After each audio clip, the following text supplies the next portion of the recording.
যা খেলা আমি ওই মাঠে ছিলাম না, আমি অন্য মাঠে বলতে গেছিলাম, কিন্তু সেটা খবর পেলাম অন্যদিন যতটা জিততে পেরেছেন থেকে হয়তো একটু ভীতি ছিল, এটা কেটে যাবে আস্তে আস্তে যত ম্যাচ খেলবে। খুব ভালো পারফরমেন্স হয়েছে, ভাবা যায় না। কানাইলা বিদ্যাবন্ধী চন্দ্রবাবুর কাছে টাইব্রেকারে 4-3 গোলে পরাজিত হয়েছে। তা হলো, এবং আমাদের সাব ডিভিশনে চ্যাম্পিয়ন হওয়ার জন্য এসডিও ম্যাম সুভাষিনী তিনি মাঠে উপস্থিত ছিলেন, প্রচন্ড উৎসাহিত করেছেন, ছাত্রদের সাথে নিজে এগিয়ে এসে ছবি তুলেছেন, খুবই উৎসাহিত করেছেন। এরকম একটা দিন সত্যি খুব সুখের দিন। ছাত্রদের এই সাব ডিভিশন চ্যাম্পিয়ন হওয়ার জন্য মেডেল, ব্যক্তিগত প্রত্যেককে মেডেল দেওয়া হয়েছে এবং একটি ট্রফি দেওয়া হয়েছে।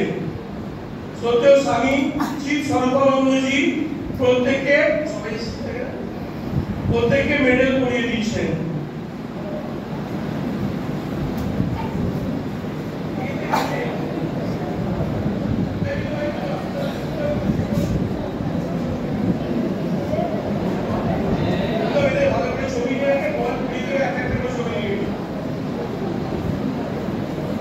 সদ্য স্বামী চিফ সর্বানন্দজি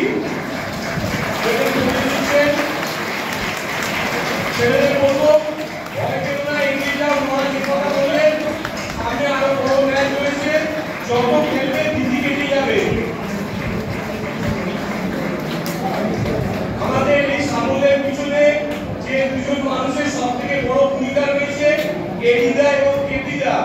এছাড়া মাঠে যারা উৎসাহিত করতে গেছিলেন, এসএন দা, অরিন্দম দা, লক্ষ্মীদা এবং আমাদের 11 এবং 12 এর অনেক ছাত্র, তাদেরও ধন্যবাদ জানাই এইভাবে পাশে থাকার জন্য। সকলের সামগ্রিক প্রচেষ্টায় তবেই এটি সফল হয়েছে। এই প্রথম আমরা সুযোগটা পেলাম, মহারাজ অনুমতি দিলেন, মহারাজদের জন্য একটা জোরে হাততালি হয়ে যাক।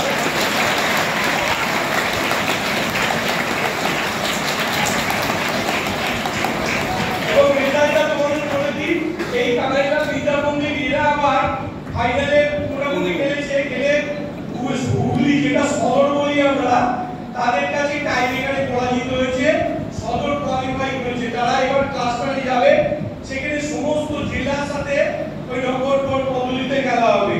ওইখানে